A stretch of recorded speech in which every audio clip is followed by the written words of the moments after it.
শরীয়তপুর সদর উপজেলার শৌলপাড়া ইউনিয়নের চরগয়গড় এলাকায় শুক্রবার 23 জানুয়ারি রাতের আঁধারে ভয়াবহ হামলার ঘটনা ঘটেছে।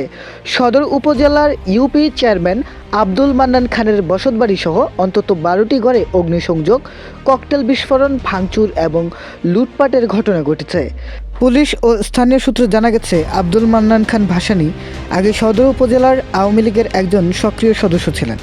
তবে 17 জানুয়ারি 2026 তিনি শরীয়তপুর 1 আসনের বিএনপি মনোনীত প্রার্থী সাইদ আহমেদের নেতৃত্বে প্রায় 500 সমর্থকের সঙ্গে বিএনপিতে যোগদান করেন। যোগদানের পরপরই স্থানীয় কিছু বিএনপি নেতাকর্মীর সঙ্গে তার দ্বন্দ্ব তৈরি হয়।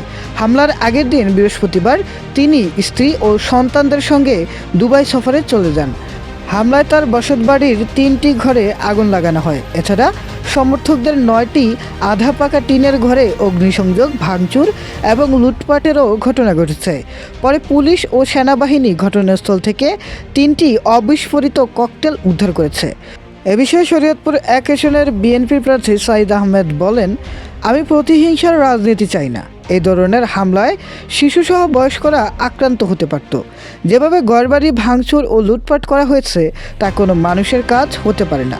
দোষীদের আইনের আওতায় আনা হবে এবং দলের কেউ জড়িত থাকলে তার বিরুদ্ধে যথাযথ সাংগঠনিক ব্যবস্থা নেওয়া হবে। চিকন্দি পুলিশ ফাঁড়ির পরিদর্শক গোলাম রসুল জানান, আমরা খবর পেয়ে ঘটনাস্থলে পৌঁছেছি। প্রাথমিকভাবে মনে করা হচ্ছে আধিপত্য বিস্তারকে কেন্দ্র করে হামলা চালানো হয়েছে। আমরা 3টি অবিস্ফোরিত ককটেল উদ্ধার করেছি।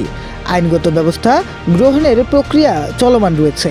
এই ঘটনায় এলাকায় চরম আতঙ্ক ও উত্তেজনা বিরাজ করছে।